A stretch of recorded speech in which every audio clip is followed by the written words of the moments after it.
That's it right there. You Yeah. can stop right there. They had no idea how that works. Because it stands to reason that whatever that thing was made out of probably in some way interacts with the propulsion system and whatever Right. controls that are in it, that this material has to be particularly unique.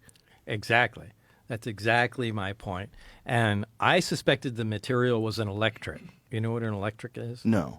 Okay. You know, like a magnet, a permanent magnet is like, you know, it's a magnet. It's Right. forever. It's a magnet. Right. It has a magnetic field.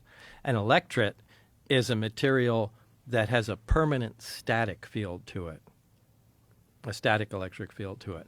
And I strongly suspected that the craft was made out of an electric.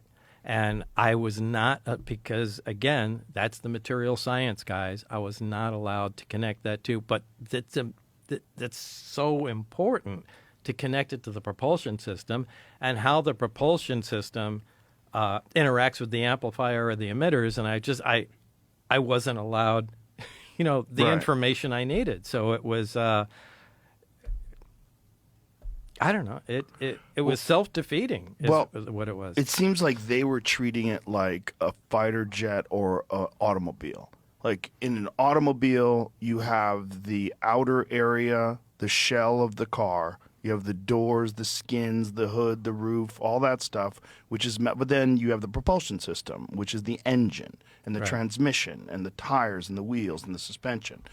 But they're all not connected. They're connected because they're bolted together, but they have different functions. Right. I think the idea or the concept, at least as I'm gathering from you, is that this thing all worked as a cohesive unit. Right. With no physical connection between, you know, between the subsystems.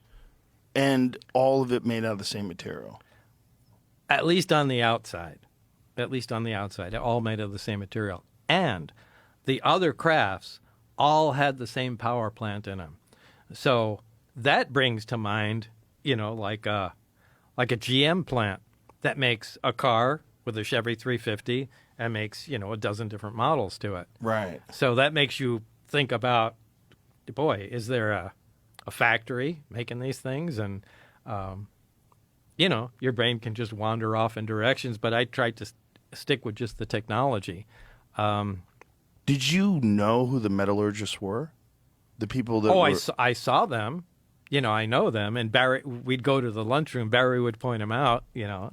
And you weren't allowed to communicate with them at all? Oh, hell no. You have a lab partner, which in my case was Barry, and you're allowed to talk to your lab partner, but you can't talk to any other group.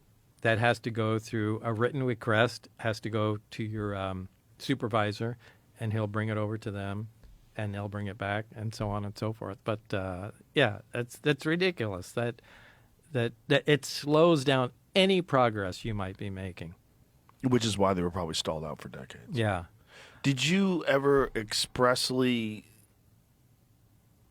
communicate to them that you theorized, at least, that this all could be connected?